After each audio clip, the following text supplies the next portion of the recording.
ਜਕਾਰਾ ਪਾਉਣਾ ਹਰੀ ਬਾਬਾ ਜੀ ਦਾ। ਜਕਾਰਾ ਦੂਦਾ ਧਾਰੀ ਬਾਬਾ ਜੀ ਦਾ।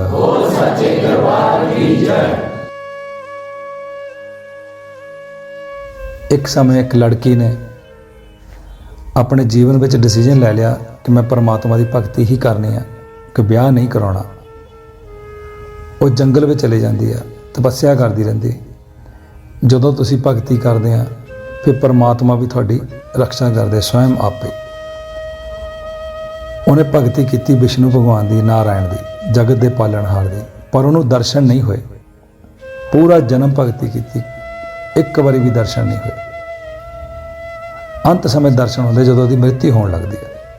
ਉਸ ਔਰਤ ਨੇ ਸਵਾਰਥ ਦੀ ਸੀਮਾ ਨੂੰ ਪਰੇ ਰੱਖ ਕੇ ਆਪਣਾ ਪੂਰਾ ਜਨਮ ਭਗਵਾਨ ਦੀ ਭਗਤੀ ਵਿੱਚ ਲਾਤਾ। ਹਮੇਸ਼ਾ ਭਗਤੀ ਕਰਨੀ। ਕੁਟੀਆ ਪਾਲੀ ਜੰਗਲ ਵਿੱਚ ਉਸ ਟਾਈਮ ਦੇ ਉੱਤੇ ਇੱਕ 6 ਰਾਖਸ਼ ਹੁੰਦੇ ਸੀਗੇ। ਉਹਨਾਂ ਨੇ ਧਰਤੀ ਉੱਤੇ ਆਤੰਕ ਮਚਾਤਾ। ਸਾਧੂ ਸੰਤਾਂ ਨੂੰ ਦੁੱਖ ਦੇਣਾ, ਜਿੱਦਾਂ ਹੁਣ ਅਸੀਂ ਬਾਬਾ ਜੀ ਦਾ ਧੂਣਾ ਲਾਉਂਦੇ ਅੱਗ ਬਾਲ ਕੇ, ਉਹਨਾਂ ਟਾਈਮਾਂ ਵਿੱਚ ਹਮਨ ਹੁੰਦਾ ਸੀ ਅਤੇ ਉਹ ਜੇ ਕੋਈ ਹਮਨ ਕਰਦੇ ਸੀ ਉਹਦੇ ਵਿੱਚ ਵਿਘਨ ਪਾਉਂਦੇ ਸੀ। ਕਈ ਸਾਧੂਆਂ ਨੂੰ ਮਾਰ ਵੀ ਦਿੰਦੇ ਸੀ ਜਾਨ ਤੋਂ ਵੀ, ਪਰ ਉਹ ਭਗਤੀ ਕਰਨੀ ਨਹੀਂ ਸੀ ਦਿੰਦੇ। ਅਤੇ ਦੇਵਤਿਆਂ ਨੂੰ ਪਤਾ ਲੱਗ ਗਿਆ। ਦੇਵਤਿਆਂ ਨੇ ਸੋਚਿਆ ਕਿ ਹੁਣ ਇਹਨਾਂ ਨੇ ਸਵਰਗ 'ਤੇ ਰਾਜ ਕਰ ਲੈਣਾ, ਅਤੇ ਉਹ ਵਿਸ਼ਨੂੰ ਭਗਵਾਨ ਕੋਲ ਜਾਂਦੇ ਆ, ਕਦੀ ਸ਼ਿਵ ਜੀ ਮਹਾਰਾਜ ਕੋਲ ਜਾਂਦੇ ਆ, ਕਦੀ ਬ੍ਰਹਮਾ ਜੀ ਕੋਲ ਜਾਂਦੇ ਆ। ਅਤੇ ਵਿਸ਼ਨੂੰ ਭਗਵਾਨ ਆਪਣੇ ਲੀਨ ਆ ਭਗਤੀ ਵਿੱਚ। ਕਈ ਕਹਿ ਦਿੰਦੇ ਸੁੱਤੇ ਪਏ ਆ, ਭਗਵਾਨ ਕਦੀ ਵੀ ਸੌਂਦੇ ਨਹੀਂ, ਉਹ ਪੂਰੇ ਸੰਸਾਰ ਨੂੰ ਦੇਖਦੇ ਰਹਿੰਦੇ ਆ। ਇੱਦਾਂ ਹੀ ਸਮਾਂ ਪਿਆ। ਉਹ ਰਾਖਸ਼ਾਂ ਨੂੰ ਇੱਕ ਟਾਈਮ ਬਹੁਤ ਭੁੱਖ ਲੱਗੀ, ਉਹ ਰਾਤ ਦਾ ਟਾਈਮ, ਅਤੇ ਉਹਨਾਂ ਨੇ ਦੇਖਿਆ ਕੁਟੀਆ ਵਿੱਚ ਦੀਵਾ ਜਗਦਾ। ਉਹ ਜਦੋਂ ਉੱਥੇ ਪਹੁੰਚਦੇ, ਉਹ ਹੁਣ ਜਿਹੜੀ ਭਗਤਣੀ ਹੁੰਦੀ ਹੈ ਭਗਵਾਨ ਦੀ, ਦਰਸ਼ਨ ਤਾਂ ਨਹੀਂ ਹੋਏ, ਵਿਰਧ ਹੋ ਜਾਂਦੀ ਆ। ਜਦੋਂ ਕੁਟੀਆ ਵਿੱਚ ਬੈਠ ਕੇ ਖਾਣਾ ਬਣਾਉਂਦੀ ਹੁੰਦੀ ਆ ਅਤੇ ਉਸ ਟਾਈਮ ਰਾਖਸ਼ ਵੀ ਅੰਦਰ ਆ ਜਾਂਦੇ। ਉਹ ਉਹਨੂੰ ਕਹਿੰਦੇ ਕਿ ਮਾਂ ਸਾਨੂੰ ਭੁੱਖ ਲੱਗੀ ਵਾ। ਉਹ ਉਹਨਾਂ ਨੂੰ ਖਾਣਾ ਖਿਲਾ ਦਿੰਦੀ ਆ। ਉਹਨਾਂ ਦਾ ਆਪਸ ਵਿੱਚ ਹੀ ਪਿਆਰ ਪੈ ਜਾਂਦਾ। ਉਹ ਕਹਿੰਦੇ ਤੂੰ ਸਾਡੀ ਮਾਂ ਆ, ਅਤੇ ਉਹ ਕਹਿੰਦੀ ਤੁਸੀਂ ਮੇਰੇ ਪੁੱਤਰ ਹੋ। ਜਦੋਂ ਵੀ ਕਿਤੇ ਉਹਨਾਂ ਨੂੰ ਲੰਘਦੇ ਵੜਦੇ ਇੱਧਰ ਉੱਧਰ ਜਾਣਾ, ਅਤੇ ਉਹਨਾਂ ਨੇ ਆਪਣੀ ਮਾਂ ਕੋਲ ਖਾਣਾ ਖਾ ਜਾਣਾ, ਉਹਦੇ ਕੋਲ ਬੈਠ ਜਾਣਾ। ਸਮਾਂ ਪਿਆ, ਉਹਨਾਂ ਦਾ ਆਤੰਕ ਬਹੁਤ ਜ਼ਿਆਦਾ ਵੱਧ ਗਿਆ,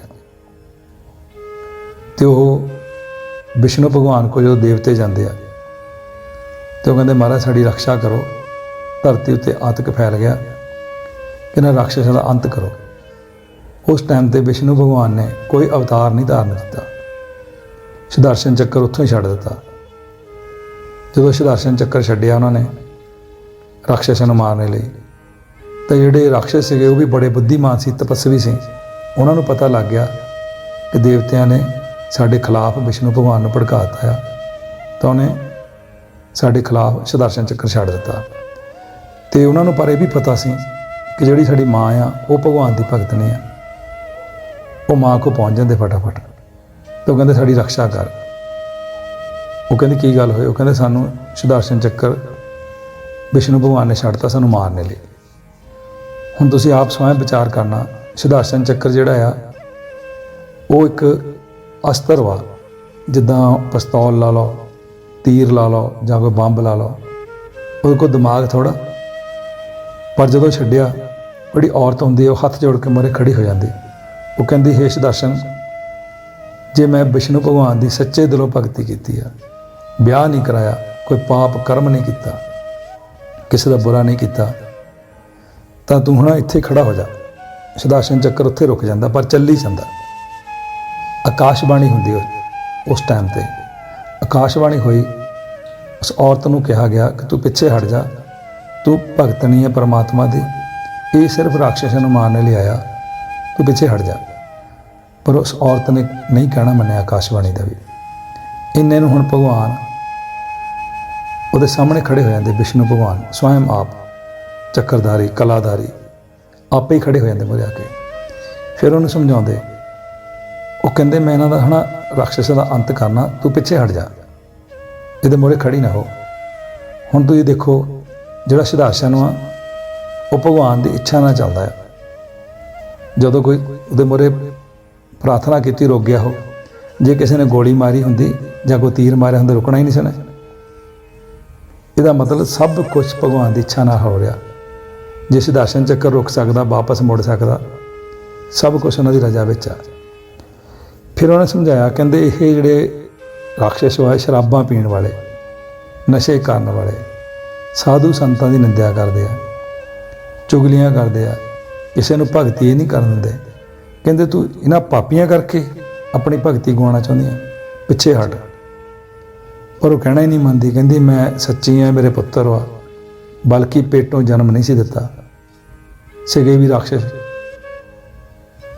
ਜਦੋਂ ਜਦੋਂ भी किसी की बुद्धि का नाश होंदा ना, वो पाप का साथ देण लग पैंदा।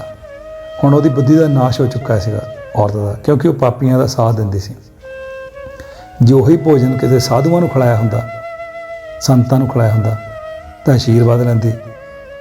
निंदा करनी भी पाप ते सुणनी भी पाप, क्योंकि वो भोजन किहਨਾਂ ਨੂੰ ਖਿਲਾਉਂਦੀ ਸੀ? राक्षसां ਨੂੰ, गंदी बिरती वालिਆਂ ਨੂੰ। हुण ਉਹਦੀ बिरती भटक गई, वो कहना ही नहीं मनदी पई। बल्कि खड़े कौन ਉਹਦੇ ਮੂਹਰੇ? स्वयं परमात्मा, जिन्हां ਦੇ ਲਈ ਉਹਨੇ अपना जीवन बलिदान दे दिता। ना ब्याह कराया, सारा जीवन भगती की, कोई ऐशो आराम नहीं देखे, कोई शहर नहीं देखा, कोई पिंड नहीं देखा। जब उन्हें नहीं कहना मन्निया, तो भगवान ने सुदर्शन चक्र नूं इशारा किया, उस औरत का भी सिर लै गया। जिद्दां ही वो मरी, नाल ही उन्हें राक्षस मारते। तो विष्णु भगवान बैकुंठ च आ गया दोबारा। तो जिहड़ी रूह हुंदी आ भगवान को आउंदी है, भगवान उन्होंने दोबारा जन्म दिंदे। कहंदे जा तू 84 ਲੱਖ जूना भोगूगी, जो साडा कहना नहीं मन्निया, पापियां दा साथ दिता। कहंदे कलयुग विच तेरा जन्म होगा, तेरी कुख विच 2 पुत्तर पैदा होणगे। जद तक तू जींदी रहूंगी, उन्हां दी जिहड़ी भगती आ, बिरती आ जिहड़ी, वो तपस्या विच रहूगी। तेरे मरण उपरंत उन्हां दी बिरती हौली हौली चेंज होगी, वो राक्षस बिरती में चले जाओगे। इस करके परमात्मा की रजा में रहना चाहिए, गुरु के हुक्म में रहना चाहिए। जो बंदा निंदा करता, पाप कर्म करता, पापियां का साथ दिंदा, चाहे धी आ चाहे पुत्त आ, किसी का भी नहीं पता कदों बिरती चेंज हो जानी, कदों उन्हें नशियां च पै जाना, कदों किसी ने संत बन जाना। जे किसी ने साधु ही बनना होवे, वो पाप छड्ड के जदों मर्जी अपना काम कार बंद करके, चाहे काम कार किसी को दे दे, आप एकदम डिसीजन लैके सब कुछ त्याग दे, किते जंगल में तप करे तो परमात्मा को पा लवे। नहीं तो यह चक्कर भी चलता ही रहना। हुण तुसीं आप स्वयं विचार करो, उन्होंने दर्शन कदों होया? जदों दा सिर लैण लगा। 84 ਲੱਖ जून भी भोगी, अपना पूरा जन्म भगती भी की। इस करके गुरु चाहे भगवान सुपने च भी आके कह देन तो वह कहना मनना चाहिए। जिदा राजा हरिश्चंद्र नूं दर्शन किद्दां होए सी? सुपने विच। जे परमात्मा सुपने विच भी आ जाए तां भी उहदा हुक्म मनना चाहिए। इस सत्संग तो ये ज्ञान मिलता, किसी का भी पाप च साथ ना दो, चाहे कोई धी आ चाहे कोई पुत्त आ। प्रेम एक अलग चीज़ आ। जो तुहाडा जन्म होगा, जे तुसीं सच का साथ दे के जाओगे, थोड़ा जन्म होर होगा, चंगा जन्म होगा। नहीं तो किसी वेले माता पिता नूं भी पता होंदा कि मेरा पुत्तर शराब पींदा आ, साधु संतां दी निंदा करदा आ, चुगली करदा आ, उस टाइम ते उन्हां दा कोई साथ नहीं देना चाहिए। उहदे कर्म उहदे नाल, तुहाडे कर्म तुहाडे नाल। बंदा मरण तो बाद तुहाडा कोई चंगा जन्म हो जाऊगा। जे तुसीं पाप का साथ दोगे, चाहे धी आ चाहे पुत्त आ, वो लेखा तुहानूं देना पैना। तुसीं 84 ਲੱਖ जून च फस जाना, ਉਹਦੇ ਨਾਲ ਤਾਂ जो होना होना ही आ। ਉਹਨੂੰ ਤਾਂ भगवान ने इस जन्म 'ਚ भी दंड देना ਹੁੰਦਾ, ਤਾਂ अगले पता नहीं किन्ने युग बीत जाने आ। इस करके कभी भी पाप का साथ ना दिओ, हमेशा ही सच का साथ दो। बोले सच्चे दरबार की जयकारा पाउणा हरि बाबा जी दा।